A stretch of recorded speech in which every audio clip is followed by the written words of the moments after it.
Owner of the vehicle Saraswathi Purushothaman. അയ്യടാ, അതൊക്കെ ഇപ്പം മാറും. Owner of the vehicle P Prakashan, Pappadi Prakashan എന്നാവും. കിടുക്കും.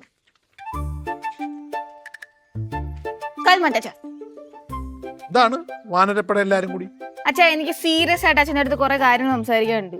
സീരിയസ് ആയിട്ടോ? എന്തായാലും നിങ്ങളെല്ലാരും വന്നില്ലേ, അതിലും സീരിയസ് ആയിട്ടൊരു കാര്യം എനിക്ക് നിങ്ങളോട് സംസാരിക്കാനുണ്ട്. ഇതാ കിടക്കുന്ന വണ്ടി കണ്ട, കറുത്ത അംബാസഡർ വണ്ടി, വിൻറ്റേജ് വെഹിക്കിൾ. അതിൻ്റെ ഓണർഷിപ്പ് അടുത്ത ദിവസം തൊട്ട് എൻ്റെ പേരിലോട്ടാവും. വണ്ടിയല്ലേ? അച്ചാച്ചൻ്റെ വണ്ടി ആയിരുന്നു. അടുത്ത ദിവസം തൊട്ട് എൻ്റെ പേരിലോട്ട് മാറും. എന്തേ, വിശ്വസിക്കാൻ പ്രയാസമുണ്ടോ? ഉണ്ട്. എന്നാ വിശ്വസിക്കണ്ട. പക്ഷെ അതെൻ്റെ പേരിലോട്ടാവും. അപ്പോൾ ഒരു കാര്യം കൂടെ പറയാനുള്ളത്, അതെൻ്റെ പേരിലോട്ടായി കഴിഞ്ഞാൽ പിന്നെ ആ വണ്ടിയെ തൊടാനോ പിടിക്കാനോ മാന്താനോ ഒരുത്തനും ഒരുത്തി അങ്ങോട്ട് പോയി പോരും. പ്രത്യേകിച്ച് ഈ കഴുതേശ്വരൻ തൊട്ടുപോരുതാ വണ്ടിയെ, ഇടി വാങ്ങി നീ. ഞാൻ തൊടാനൊന്നും പോവില്ല. പക്ഷെ ഈ പേര് മാറ്റാൻ അച്ഛമ്മ സമ്മതിച്ചാ? അച്ഛമ്മ സമ്മതിക്കും. അച്ഛമ്മ എൻ്റെ അമ്മയാ. അച്ഛ ടോപ്പിക്ക് മാറ്റാതെ നിൽ കുട്ടി നിൽ. ഒരു കാര്യം കൂടി പറയാനും, ചിലപ്പോൾ ഞാനൊരു പുതിയ വണ്ടിയൊക്കെ വാങ്ങിച്ചു എന്നൊക്കെ വരും. പുതിയ കാർ വാങ്ങിച്ചു എന്ന് വരും. പുതിയ കാർ ഓട്ടോമാറ്റിക് ആക്കിയാലൊന്ന്. എന്തുവാടി? വലിയ SUV വാങ്ങിച്ചോ? ഗംഭീരോ? അച്ഛൻ SUV. എന്തുവാടേ നിനക്കൊരു പുജ്ഞം?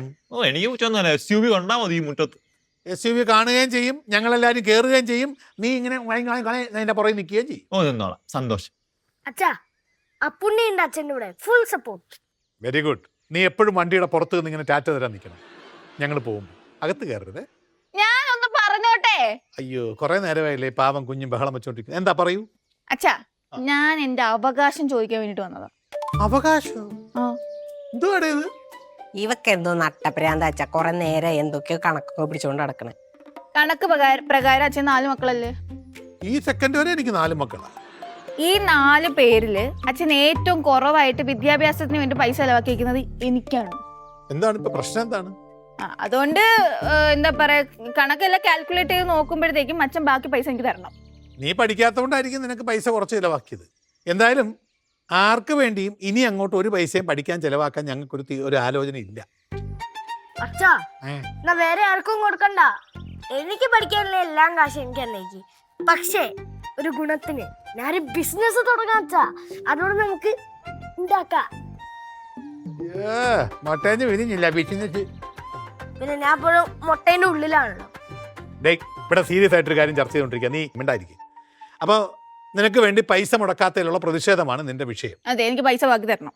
നിനക്ക് വേണ്ടി എത്ര ലക്ഷം വേണേ മുടക്കാം, ഒരൊറ്റ കണ്ടീഷൻ. നീ ഇന്ന് തൊട്ട് PSC ടെസ്റ്റിന് പഠിക്കാൻ തുടങ്ങിക്കൂ. എന്തേ? കൊള്ളാം കൊള്ളാം. PSC ടെസ്റ്റ് എഴുതി പാസ്സാകാൻ വേണ്ടി നീ പഠിച്ചോ. നിനക്ക് ലക്ഷങ്ങൾ മുടക്കാൻ ഞാൻ.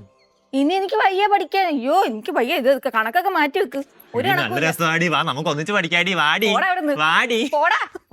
പോയി പഠിക്കേ. നിന്റെ പരാതി തീർന്നാ? അവകാശം കിട്ടിയാ? കിട്ടി.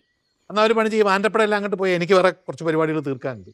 അപ്പുണ്ണി, നീയെങ്കിലും മര്യാദയ്ക്ക് പഠിച്ചോ. നീ പഠിച്ച അച്ഛൻ മര്യാദയ്ക്ക് പൈസ മുടക്കി നിന്നെ പഠിപ്പിക്കും. അല്ലെങ്കിൽ ഇതുപോലെ കണക്കും ചോദിച്ച് നടക്കേണ്ടി വരും. അയ്യാ, എനിക്ക് പഠിക്കും വേണ്ട, ഇങ്ങനെ കണക്ക് ചോദിച്ച് നടക്കും വേണ്ട. എനിക്കൊരു ടാക്സി ഡ്രൈവർ ആയാൽ മതി. ഇവന്റെ ഈ പോക്ക് കണ്ടിട്ടേ ഇവൻ 10ാം ക്ലാസ് പോലും പാസ്സാകുമെന്ന് എനിക്കൊരു തോന്നലുമില്ല. ഇവനെ നമുക്ക് വല്ല പൊറോട്ട അടിക്കാൻ വിടാം. കറക്റ്റ്. തീറ്റിപ്പണ്ടാരമാണല്ലോ, എപ്പോഴും പൊറോട്ട അടിക്കാൻ തിന്നാ.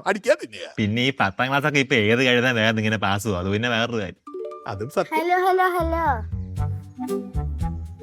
ഞാൻ കഴുതല്ല, ചേട്ടനെ കഴുതാ. മേത്തോട്ട് കളിക്കല്ലേ. അപ്പൊ മക്കള് പറഞ്ഞു തീർന്നെങ്കിൽ പോവാട്ടെ. സമാധാനമില്ലേ? കണക്കെ പോടാ. ഞാൻ പോവാ.